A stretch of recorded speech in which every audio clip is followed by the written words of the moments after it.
to Spiritual Dessert Trews for Russell Brand and other people if you want to see this. Bedtime story. Episode, what is it now? I think it's 27. Still reading from Biocentrism. We are still in the muddy universe, muddy waters. So, we know that Mars rotates in 24 hours, 37 minutes, 23 seconds, and this information as is solid as it comes. But what eludes us is the big picture. We provide interim answers. We create exquisite new technologies from our ever-expanding knowledge of physical processes. And we dazzle ourselves with our applications of our newfound discoveries. We do badly in just one area, which unfortunately encompasses all the bottom line issues. What is the nature of this thing we call reality and the universe as a whole? Any honest metaphorical summary of the current state of explaining the cosmos as a whole, a swamp, and this particular Everglade is one where the alligators of common sense must be evaded at every turn. The avoidance of postponement of answering such deep and basic questions was traditionally the province of religion, which excelled at it. Every thinking person always knew that an insuperable mystery lay at the final square of the board game, and that there's no possible way of avoiding it. So when we ran out of explanations and processes and causes that preceded the previous case, we said, God did it. Now this book is not going to discuss spiritual beliefs nor take sides on whether this line of thinking is wrong or right.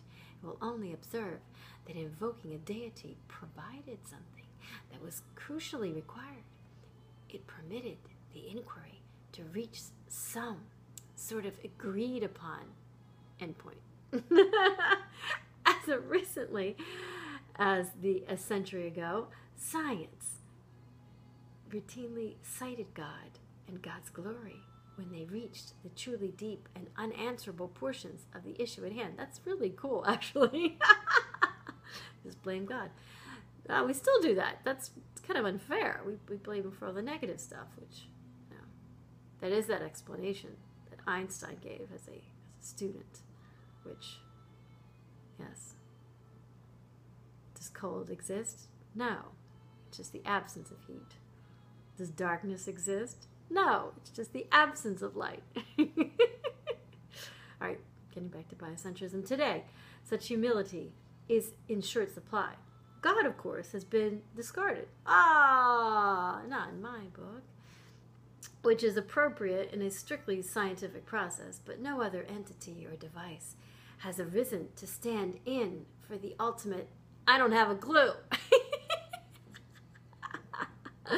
To the contrary, some scientists, Stephen Hawking and the late Carl Sagan, come to mind and insist that a theory of everything is just around the corner, and then we'll essentially know it any day now. It hasn't happened, and it won't happen. The reason is not for any lack of effort of intelligence, it's just that the very underlying worldview is flawed. So now, superimposed on the previous theory of contradictions, stands a new layer of unknowns that pop into our awareness with frustrating regularity, but a solution lies within our grasp, a solution hinted at by the frequency with which, as the old model breaks down, we see an answer peeking out from under a corner. It reminds me of a crazy dream I had. A crazy dream. So rolled at the end of the bed was the dream, and the only person that was brave enough to unroll it and notice it was my brother. And then the only person brave enough to completely unravel it and look what was inside. And as she unpeeled it, there was these creatures. There was two of them, and the creatures are no creatures I have seen. I don't know what species they are. They're not a bunny didn't have big ears. Was kind of fuzzy, so I don't know. It was a giant, I don't know, marmal or marmoset or like, I don't know what I'm saying. Wrote it. I don't know.